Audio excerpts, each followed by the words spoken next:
Everyone, কেমন আছেন? আমি ভালো আছি। আজকে একটা চটজলদি রান্না দেখাচ্ছি, রেসিপি শেয়ার করছি। এইগুলো কেনা পরোটা, ব্লিঙ্কিট থেকে কিনে এনেছি। বুঝতেই পারছেন, লাচ্ছা পরোটা বাড়িতে করা না। এগুলো আগে না একটু ভালো করে সেঁকে নিচ্ছি। এটা দিয়ে আজকে একটু এগ রোল খেতে ইচ্ছা করছে। এই পরোটাটা আমরা এখন কিনে এনে খাচ্ছি, দুবার খাওয়া হলো। একদিন পনিরের তরকারি করেছিলাম, সেদিনকে করেছিলাম। আর আজকে দুটো পরোটা আছে, সেটা দিয়ে একটু এগ রোল করব। তো করছি, তো আপনাদের সঙ্গেও তাই শেয়ার করছি। এখানে পরোটাটা ভাজা হয়ে গেছে, এবার এটাকে তুলে নেব, তুলে রাখবো। এবার এখানে আমি একটু আগে তেল দিয়ে দেবো।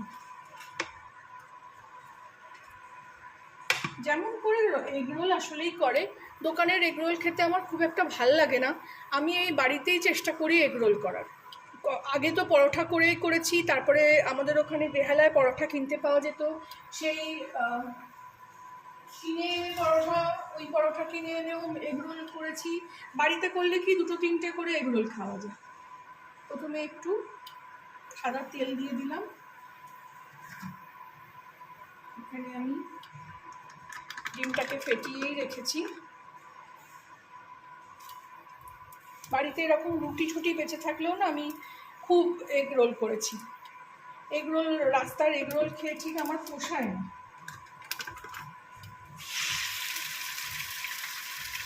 একদম প্লেন এগ রোল করলাম, মানে রোল করলাম, রোল বলছি, একদম প্লেন অমলেটটা করলাম। দেখুন, এটাতে নুন দিতেও ভুলে গেছি কিন্তু যখন ফেটিয়েছি। ওপর থেকে একটু দিয়ে দিই।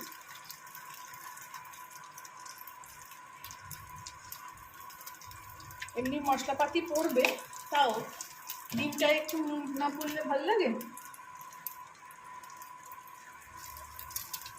ডিমটা এরকমভাবে করে নিয়ে ওপর থেকে একটা পরোটা দিয়ে দেবো।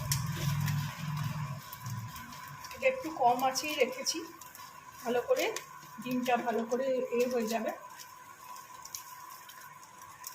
অমলেটটা হয়ে যাবে। এই যে ফুটছে, হয়ে গেছে অলরেডি। এবার উল্টে দিয়ে আমি ওই পিঠটাও একটু ভেজে নেব।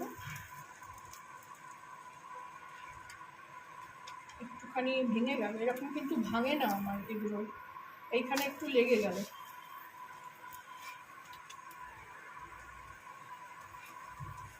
এটাকে একটু অল্প ভেজে নেব, একটু কম আঁচেই রেখেছি, ভেজে নিচ্ছি। এই পিঠটাও দেখুন লাল করে ভেজে নিলাম, দিয়ে এবার এটাকে তুলে নেব। এই যে একটুখানি এই তাওয়াতে ভরে গেল, এটাতেই ওটা ভেঙে গেল। এবার আরেকটু তেল দিয়ে দেবো, এতে আরেকটু তেল দিয়ে দিলাম। ননস্টিকে আসলেই খুব কম তেল লাগে। দিয়ে এখানে ডিমটাও ফেটিয়ে নিচ্ছি। ডিম ফাটানোতে না বড্ড আঁশটানি গন্ধ লাগে, সেই জন্য না, আমি জানি না এটা ঠিক কি ভুল, এরকম একটা প্লাস্টিকের গ্লাস আর একটা কাঠের এরকম ফর্ক বানিয়ে রেখেছি। এই যে এতেই ডিমটা গুলিয়ে আবার ভালো করে ধুয়ে রেখে দিই। এখানে তো এত জায়গা কম যে জিনিসপত্র রাখারও জায়গা নেই। এবারে এটাও দিয়ে দিলাম।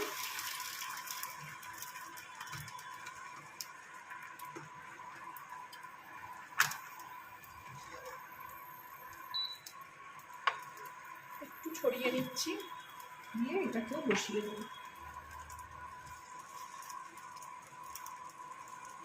এটাও একটু হয়ে যাক। এইটাতে এবার এখানে একটু পেঁয়াজ আর কাঁচা লঙ্কা নিয়ে নিচ্ছি, আর কিচ্ছু দেবো না। শশা দিলে হতো, শশা কালকে বাজারে পাইনি, কালকে সানডে মার্কেটে গেছিলাম, শশা পাইনি। পেঁয়াজ দিয়েই করব। প্রথমে একটু পেঁয়াজ দিয়ে দেবো, আমি একটু পেঁয়াজটা বেশি খেতে ভালোই বাসি। একটু কাঁচা লঙ্কা দিয়ে দেবো বেশি করে।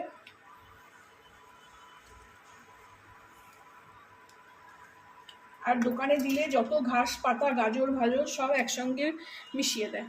এর মধ্যে এবার সসগুলো দেবো। একটু দেবো মাস্টার সস, কাসুন্দি, এই যে এটা আমার ভীষণ প্রিয়, একটু অল্প করে দিয়ে দেবো টেস্টের জন্য। এই যে 1 ড্রপ করে পড়ছে। এটা দিলাম। দেবো একটু টমেটো সস।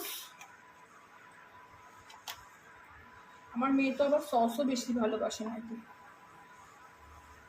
আমি তাও সসটা ভালোবাসি। আর দেবো একটু চিলি সস। খুব চটজলদি ঝটপট, হাতে যদি পরোটা কিংবা রুটি থাকে, একদম একটা এগরোল করলে জলখাবারও খাওয়া হয়ে যাবে। বেশি সসটা, চিলি সসটা দিলাম না, কারণ অনেক কাঁচা লঙ্কা দিয়েছি। দিয়ে এইবারে যেরকমভাবে মোড়ায়, একদম ঘরোয়াভাবে, এতে আর কাগজ ফাগজ কিছু লাগাবো না, এইভাবেই গরম গরম খাবো। এবারে ওটাও ভাজা হয়ে গেছে, ওটাও দেখিয়ে নিই আপনাদেরকে। ওটাকেও দুদিকে পিঠে ভেজে নিলাম। এদিকে এবারে এটাকে, মেয়ের জন্য যেহেতু অল্প পেঁয়াজ দেবো, ও আবার পেঁয়াজ বেশি ভালোবাসে না। আর অল্প কাঁচা লঙ্কাও দেবো। কাঁচা লঙ্কা অল্প না দিলে খেতে খেতে সব বেছে বেছে ফেলে দেবে। আর দেবো অল্প করে করে সস। এই 12টা হাত ধুতে হয় বলে মানে আমার ভিডিওটা অনেক বড় হয়ে যায়। এই একটু কাসুন্দি দেবো। ও বাইরের এগরোল একদম খেতে চায় না, আমি যদি বানিয়ে দিই এরমভাবে, ও খেতে খুব ভালোবাসে। বলে মা তুমি পেঁয়াজও কম দাও, লঙ্কা কম দাও, সসও কম দাও, ওই জন্য আমার ভাল লাগে। দেবো একটু চিলি সস। রেডি হয়ে গেল আমার ঝটপট করে এগরোল। বাড়িতে রুটি পরোটা হাতে থাকলে আপনারাও বানিয়ে এরমভাবে খাবেন, আমি যেভাবে শেয়ার করলাম। জানাবেন আমাকে কেমন লাগলো। ভালো লাগলে আমার চ্যানেলটাকে একটা লাইক, শেয়ার অ্যান্ড সাবস্ক্রাইব করে দেবেন। Thank you for watching. এখানে একটু পেঁয়াজ রেখে দেবো যদি লাগে, একটু কাঁচা লঙ্কা দিয়ে।